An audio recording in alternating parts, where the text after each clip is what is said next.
vous êtes réunis là pour pique-niquer, simplement pour goûter vos plats respectifs? Simplement, dans le bon sens du terme, oui, mais il n'y a pas que ça. En fait, c'est venu spontanément, ça fait à peu près 1 mois et demi que dans la plupart des petites villes et grandes villes, il existe ce qu'on appelle une terrasse sauvage ou une terrasse libre. Et en fait, c'est des initiatives de petits groupes, de personnes qui se réunissent devant les terrasses officielles des restaurateurs pour montrer une désapprobation, non pas des restaurateurs par rapport aux restaurateurs, mais par rapport au contrôle et passes sanitaires obligatoires pour être en terrasse extérieure. Voilà, donc on a fait ça spontanément au cours d'une très belle soirée à Quissac. J'ai pris le micro, ça m'est venu d'un coup, je dis mais si on faisait ça à la Bastille-Murat. Et j'ai eu beaucoup de personnes beaucoup par rapport au contexte du village, qui ont répondu présent ce jour-là et qui arrivent petit à petit et toute l'après-midi. Voilà.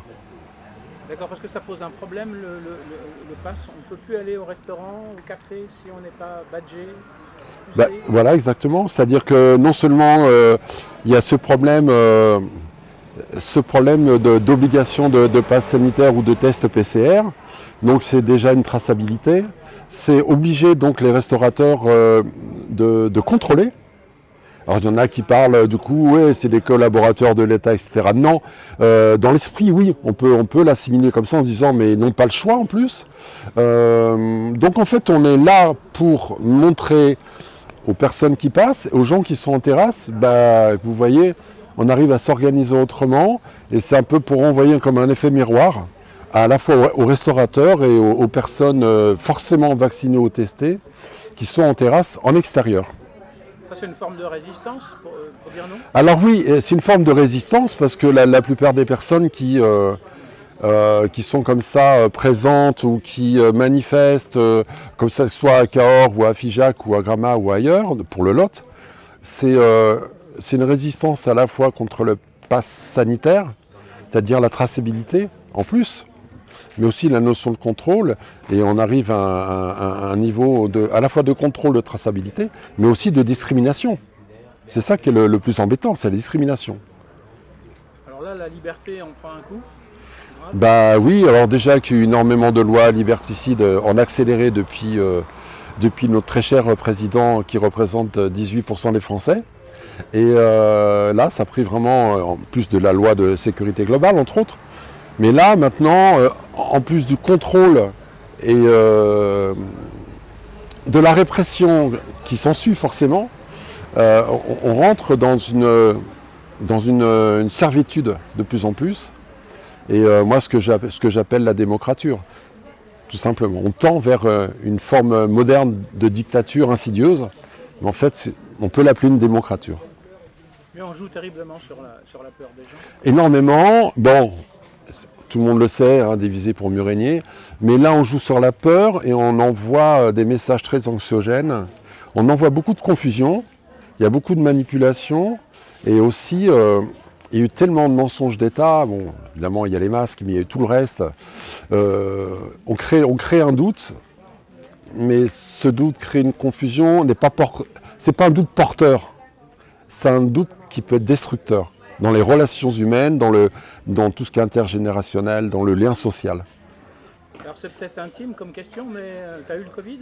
Oui, alors là, il n'y a pas longtemps. Donc j'ai retrouvé toute mon énergie il y a à peu près 6 jours.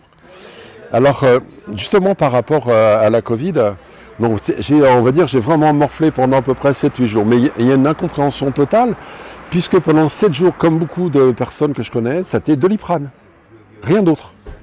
Avec des fièvres à 39,3, malgré tout, avec comment dire, je grelottais, des courbatures, des montées, des descentes de fièvre, mal à la gorge, etc. Mais c'était très très fort, très violent.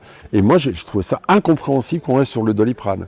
Et dès que j'ai eu les corticoïdes, le 8e jour, et l'antibiotique, les symptômes ont été divisés par 2. Donc il y a une incompréhension par rapport au collectif des médecins qui disent on s'en fiche, antibiotiques, corticoïdes au minimum. Oui, ou démerde-toi avec tes anticorps. Oui. Là, c'était vraiment c'était incompréhensible pour moi. Donc je suis content parce que je l'ai vécu, je peux en parler. J'ai un de mes meilleurs amis qui est décédé de la Covid aussi, mais avec des problèmes de comorbidité, donc c'est différent. Voilà. Bon, ne peut pas dire que toi, tu as eu des problèmes cardiaques. Ah ben si, j'ai une opération à cœur ouvert il y a 1 an et demi. Tu es malgré tout quelqu'un d'un peu fragile. Non, mais je suis quand même je faisais partie des personnes à risque. Malgré tout, mon âge, 65 ans, je commence à rentrer dans cette zone un peu de délicatesse par rapport à une morbidité possible, ou en tout cas le côté dangerosité et risque de décéder. Mais non, moi, si on est là aussi, c'est qu'il y a beaucoup de gens qui ne sont pas vaccinés, non pas parce qu'ils sont anti-vaccins. Il ne faut pas confondre. Quand on regarde sur les médias, les gens, c'est tout de suite anti-vaccin. Non, personnellement, c'est par discernement, recul et une certaine forme de sagesse. J'attends. Tout simplement parce que les vaccins ne sont pas validés encore. Ils sont autorisés mais pas validés. Maintenant, tout le monde le sait, enfin, entre la phase 3 et la phase 4.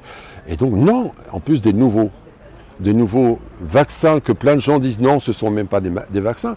Donc, on crée encore plus de confusion. Donc, il faut s'alimenter correctement malgré tout, là, c'est ce que vous faites? Très, très important. Et puis surtout, bien respirer, marcher.